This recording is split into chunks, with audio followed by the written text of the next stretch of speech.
everyone and welcome sa aming educational vlog.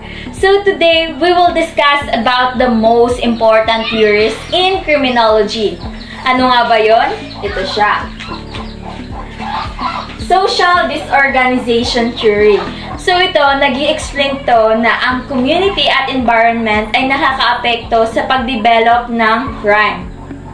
So if you are wondering kung bakit may mga lugar na matataas ang crime rate and how communities shape behavior, stay with us dahil i-explore natin yan dito. So partner, ano nga ba ang social disorganization theory?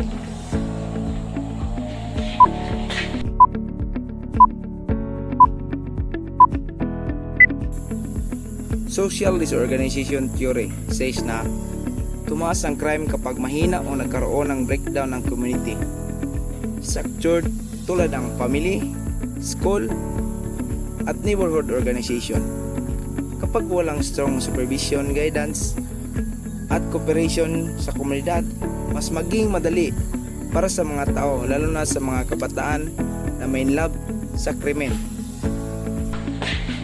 Exactly, partner. Unlike sa other theories, hindi niya sinisisi yung ugali ng isang tao, kundi sinasabi niya na ang environment ang malaking factor sa pag-develop ng criminal behavior. Diba? Tama ba yun? That's right. They found out na may lugar na hotspot ng delinquency dahil disorganized and social structure doon. Mahina ang connection ng mga tao, walang strong community controls at walang shared values. Saan nga ba nagmula ang social disorganization theory?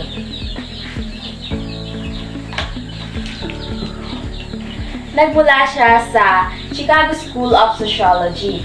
And dahil dyan, mas napabilis ang paglaki ng Chicago. Bukod na sa mga migrants, rapid urbanization, and industrialization. And ayon sa mga sociologists, kahit na maraming tao ang lumilipat sa iba't ibang lugar, ganun pa rin ang crime rate. Kaya ibig sabihin, hindi sa tao ang problema, kundi nasa environment. Gets nyo? Sino nga ba ang key proponents ng disorganization theory? The main proponents are Clifford Chau, Henry Mackay. Sila ang nag-aral ng juvenile delinquency sa Chicago using crime maps. And they discovered na crime stays high in a certain neighborhoods, regardless sa mga nakatira dito. And kaya nakapokus sila sa kondisyon ng lugar at hindi sa personalidad ng isang individual. Okay, so let's talk about basic principles naman ha. So back to you, partner. These are the main ideas. Number 1, community breakdown. Mahina ang institusyon like family, schools, and local organization kaya kulang ang supervision. Number 2, residential mobility. Balik-balik o palipat-lipat ang tao. Mahirap pagkabuo ng strong relationship. Number 3, cultural heterogeneity. Halo-halong culture, language at values kaya't mahirap magkaroon ng shared norms. Number 4, poverty. Kapag kulang ang resources, nagiging mahina ang community support and opportunities.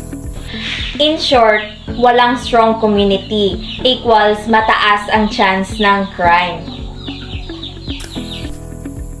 So partner, how can I explain why committing a crime? Crime happens kapag hindi kaya i-control ng community ang behaviors ng members nila. Lalo na kapag kulang sa supervision, sa guidance, and sa pagkakaisa. Dahil alam naman natin na ang pagkakaisa ay mahalaga. And kapag wala yun, doon pumapasok o nagaganap ang environment for crime. Especially sa mga youth. Dahil ang mga youth, kapag walang guidance o kulang sa guidance, naiisipan nilang pumasok sa gulo. And in this organized area, people feels disconnected. Hindi sila involved sa community kaya't wala ring sense of responsibility. Kaya ang ending, mahinang control, mahinang environment, mas mataas na crime rate. So let's look at real life example. We sniff glue to forget what has happened in our lives. Nagbibisyo kami ni Sulbin. Kasi You don't feel like yourself when you're high, o nakasilbing kami, parang wala na rin kami sa sarili. Tsaka hindi na rin and you don't remember much of what has happened. mga nangyari noon.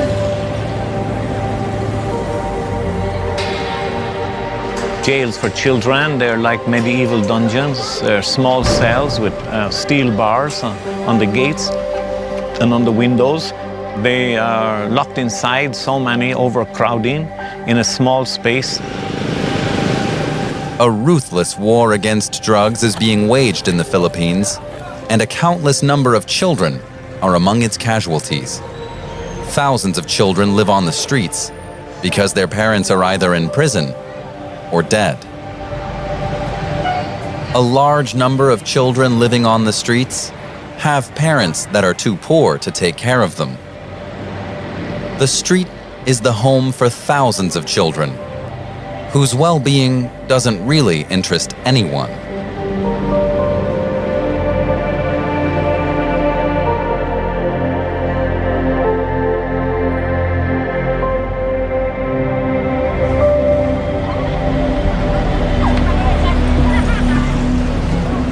Christian, 17, is the leader of a gang that lives inside a bridge in Manila. The children chose this place to make it harder for adults to reach them, especially the police, who often harass children on the streets. Tsaka yung mga bata Some po of us dito who na live here have nakatambay. parents, Minsan po may mga and some magulang are minsan orphans. wala. Yung mga iba nangungulila na lang. Kaya po kami na We all stay here kami because rito. we all come from Dahil nga po Quiapo. sa pagsasama namin sa isang lugar sa Quiapo.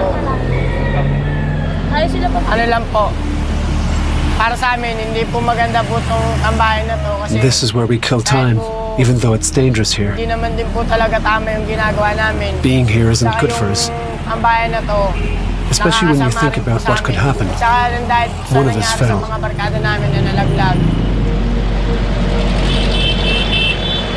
Tapos yung nakakita po namin siya He was like a naglalambing rotten kulay na. vegetable. Kaya hindi na po namin nagapan na madala There was no sa use in ospital. taking him to the hospital. Nangingi po ng tulong sa When we CSF, called for ayaw help, po tulungan. no one came.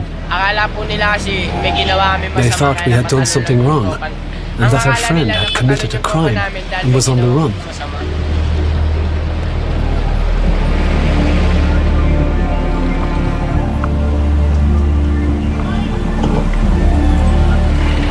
These children would rather risk life on the streets than to be taken into care, which in the Philippines works like a prison.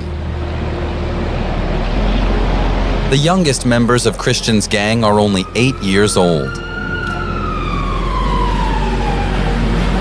Sobrang saya pa po sa amin para sa kalagayan namin mga bata na We're happy nasa despite the Megali. conditions. Saka hindi po kami yung basta-basta na Although lang we po have problems, gagawa ng we're not masama bothering kung anyone. sakaling may problema kami. we're doing anything Kaya po bad. namin pinapakita na ganito po kami para po ma-relax We're really po proud namin of sa sarili ourselves, namin, kahit hindi po kami Even though we napag-aral. can't go to school. In this type of community, makikita natin ang sign of social disorganization, poor housing, lack of facilities, no strong social support, at mataas ang poverty. Dito natin makikita minsan na hindi tao ang problema, kundi ang environment na kinalakihan nila. For me, this theory reminds us na community plays a huge role in preventing crime. Kung strong ang families, school, at organization, syempre, healthy ang behavior ng residents. Isipin mo, kung maayos ang pinalaki ng family mo, syempre, lalaki ka ring maayos. Second, sa school, kung nakapagtapos ka at may pinag-aralan ka, alam mo ang tama at mali. And third, organization. If maganda ang pinasukan mo, of course, maganda rin ang kakalabasan nito. I agree with that. The theory teaches us that crime prevention is not only about the law enforcement. We need to unify, organize, and support our community.